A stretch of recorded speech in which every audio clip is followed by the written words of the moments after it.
The media often gives the impression that evolution is scientific because scientists can tell us how it happened. In reality, the supposedly factual accounts of where the universe came from and how the Earth's plant and animal life evolved are no more than imaginative stories. I always remembered in the past when I was younger and I asked for more clarity, many people would get defensive when pressed for details. You see, the more honest scientists will sometimes admit that they really don't know. Let's begin with the Big Bang. According to Professor Brian Cox, you cannot claim that there wasn't a Big Bang because you can see it. Here, he is not referring to the Big Bang itself, obviously, but what he believes to be its afterglow, a background heat that fills the universe, a remnant of the original explosion.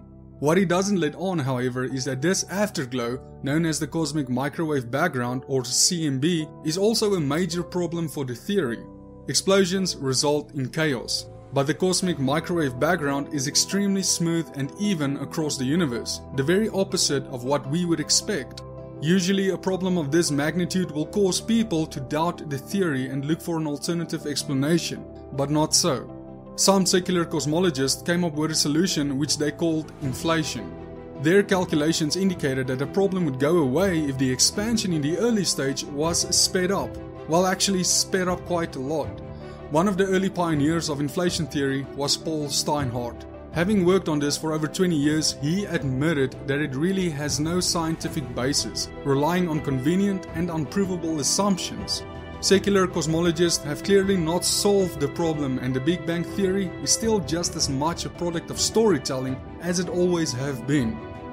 The origin of life. In the 1950s, Harold Urey and Stanley Miller constructed some apparatus, which supposedly reproduced conditions present on the early Earth, with a primitive atmosphere and water.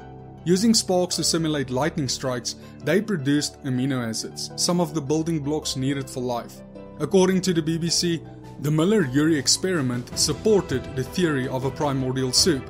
The idea that complex chemicals needed for living things to develop could be produced naturally on the early Earth. In reality, they produced small amounts of less than half of the 20 different amino acid types needed for life, and none of the other necessary components. In addition, the amino acids that were produced were an unsuitable mixture of left-handed and right-handed forms. Life requires these to be all like-handed. Hence, to claim, as the BBC does, that the Urey-Miller experiment gives credence to the idea that natural processes can produce life from ordinary chemicals is absurd.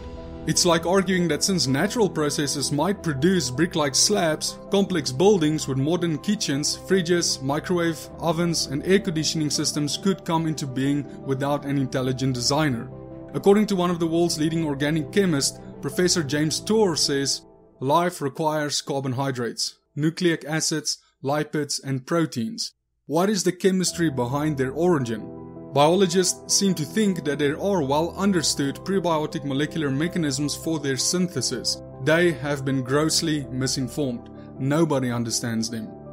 Darwinian Evolution.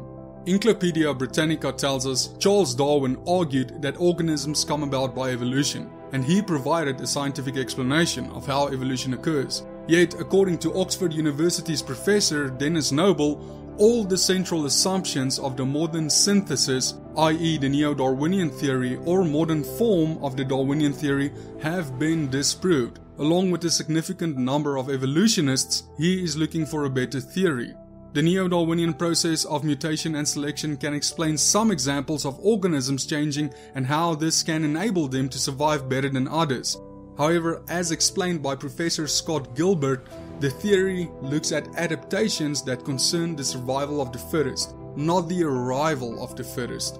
In other words, natural selection may generate minor adaptations, they cannot produce major changes in an organism's basic design and turn microbes into men. The theory of evolution is maintained by a bluff. It's like the story of the emperor's new clothes. Everyone was telling everyone else that the emperor was finely dressed because and only because everyone else was saying so. Similarly, many are telling everyone else that evolution is well supported by science because and only because others are saying so. My experience is that this is true not only of the general public, but also of many scientists. The problems with evolution are not that difficult to understand, and it is possible for lay people to grasp many of the arguments. With a little determination and help, they can see for themselves the scientific bankruptcy of the claim that life can arise by natural means without the Creator.